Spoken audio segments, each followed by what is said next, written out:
एक छोटा कछुआ नदी के किनारे धूप सेक रहा था। तभी झाड़ियों में से एक जहरीला सांप धीरे धीरे उसकी ओर बढ़ने लगा। सब जानवर डरकर दूर हट गए, लेकिन एक नन्ही चिड़िया आसमान से झपट कर आई। उसने सांप की आंख में चोंच मारी और उसे भगा दिया। कछुआ बच गया।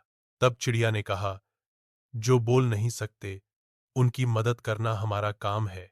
ऐसी और कहानियों के लिए सब्सक्राइब जरूर करें।